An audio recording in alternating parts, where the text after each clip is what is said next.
One last item that came up during yesterday's press availability that needs to be addressed, the contract for Ben Roethlisberger for 2021. One thing that we said as this question lingered and lingered and lingered was this only takes 5 minutes if what you're doing is taking what he was due to make this year, converting the maximum that you can to a signing bonus. The rest, $1.075 million is salary.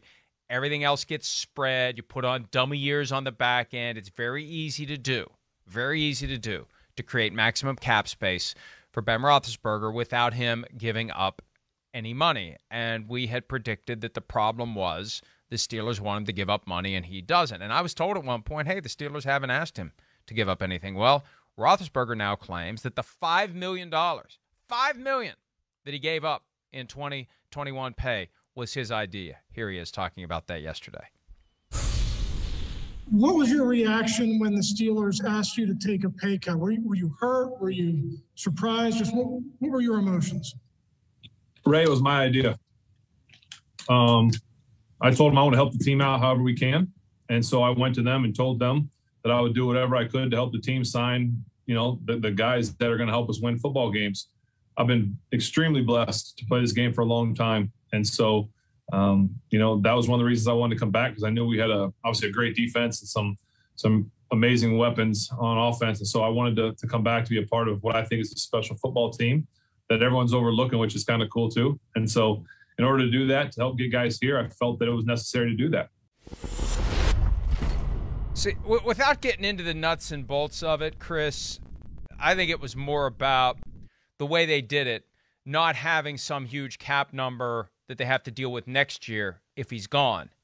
I think they could have gotten to the same place in his cap number for this year, and this is the year he's concerned about. This is the year. I mean, everybody assumes it's his last year. He said he's operating as if it's his last year, but he looks at every game as potentially his last game.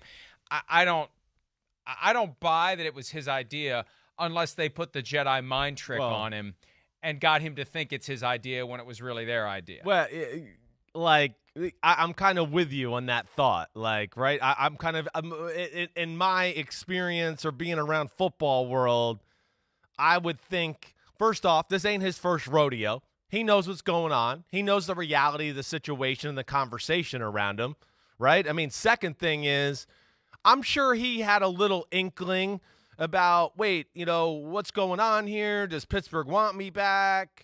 The agent might have talked to the team, and they're concerned about your contract situation.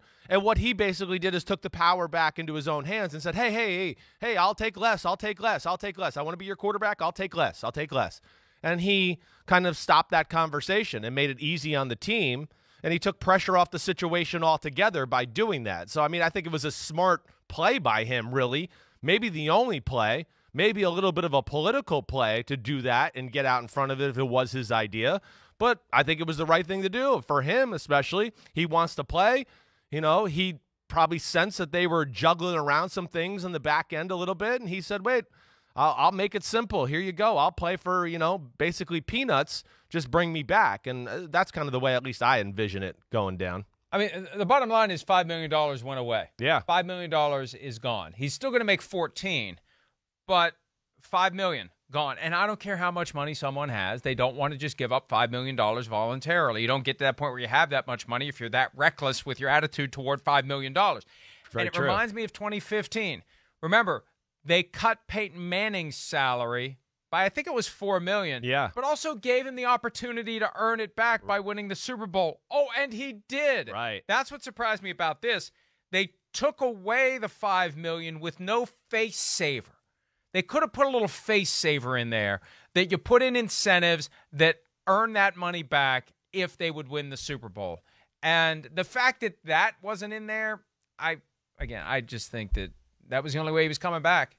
Yeah. And they were serious about moving on if they couldn't get him back at the number they wanted him at. Yeah, that's where I think he probably sensed all those things you just said, Mike. I think, again, he's no idiot, this man. We know that.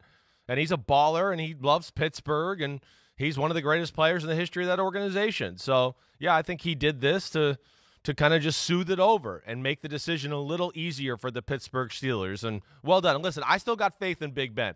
I'm thinking I'm sensing you're on the fence a little bit more than I am. Yes. I know. I get it. Yes. I'm not saying you're wrong. But we'll see. There's definitely some things a part of that formula and equation that got to get fixed to make him work the right way too. So we'll see. Big Ben, Big Ben, Big Ben, Big Ben. As I said back when out of the blue they decided he was coming back, they were just far enough removed from the way the 2020 season ended to allow themselves within their echo chamber of the team facility to say, hey, you know what? If this play in this game, this play in this game, this thing here, if we just do this, if we just do that, we're good enough to not just start 11-0. Forget 11-0. We're good enough to win the Super Bowl. They convinced themselves they can do it. Otherwise, they would have ripped off the Band-Aid and started looking for probably alternatives. Hey, they were in the low 20s.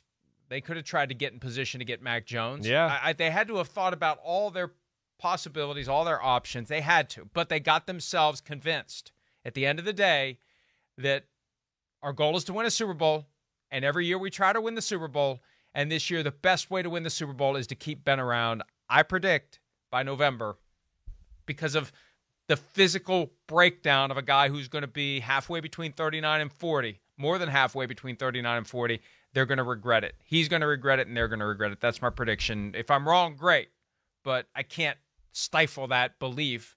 All right. Hey, all last year down the stretch. Kristen, Old takes exposed. Yep. Go Kristen ahead. and Pete, Go put ahead. it in the vault. Put it in the vault. We'll bring it back in November. 7:34 a.m. Eastern, June 2, 2021. I'm fine with it. Play it back. Okay. And play it back if I'm right, too. That's we will. caveat. We definitely play it back. Play it back if I'm right. You're right. Okay. Hi, I'm Mike Tirico, and thanks for watching. Make sure to hit subscribe for the latest news and highlights from NBC Sports.